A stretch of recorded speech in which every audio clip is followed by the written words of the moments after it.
99% ప్రజలు social media please Prakash గారు సూచించిన పోల్ పెట్టండి. ఇంకో కాలర్ ఉన్నారు. ఎస్ బోడుపల్ నుంచి నర్సయ్య గౌడ్ గారు ఉన్నారు. నమస్తే నర్సయ్య గౌడ్ గారు. హలో నర్సయ్య గౌడ్ గారు మాట్లాడుతున్నాను మేడం. భరత్ గారు నమస్కారం అండి. నమస్తే నమస్తే చెప్పండి సార్. గత 20 రోజుల నుంచి మీ డిబేటు కాళేశ్వరం మీదనే దీన్ని నడిపిస్తున్నందుకు మీకు చాలా కృతజ్ఞతలు సార్. Thank you. మా రెస్పాన్సిబిలిటీ. అయితే సార్ ఇప్పుడు ఇందాక శరత్ గారు మాట్లాడుతూ కేసీఆర్ సార్ ను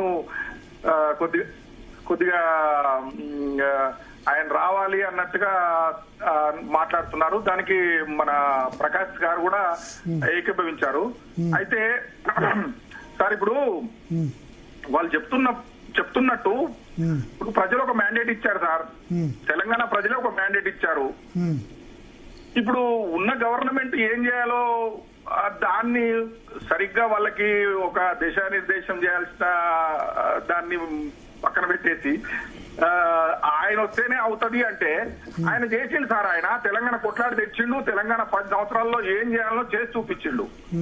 ఇంకా కేసీఆరే రావాలి, ఆయనే చేయాలి. మరి దేనికి సార్ ఇప్పుడు ప్రభుత్వం ఉన్నది దేనికి సార్? శరత్ గారు నమస్కారం సార్.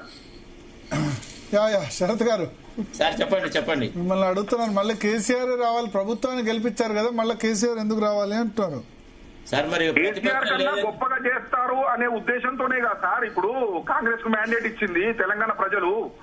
ఒక్క నిమిషం సార్, మీరు ఒక నిమిషం, మీరు ప్రశ్న అడిగారు, నేను సమాధానం చెప్పనియాల. ఇప్పుడు నేను అడుగుతున్నా, ప్రజాస్వామ్యంలో ప్రతిపక్ష పాత్ర ఏంది? ఇంట్లో కూర్చున్నాడమ్మా, జీతభత్యాలు తీసుకొని ఇంట్లో నిద్రపోవడమా సార్? ప్రతిపక్ష నాయకుడికి కేబినెట్ హోదా ఉంటుంది తెలుసా మీకు? ఎన్ని బాధ్యతలు ఉంటాయి ప్రజాస్వామ్యంలో? ఒకసారి మీరు డెమోక్రటిక్ నార్మ్స్ ఎట్లా ఉంటాయి ఒకసారి పరిశీలించండి.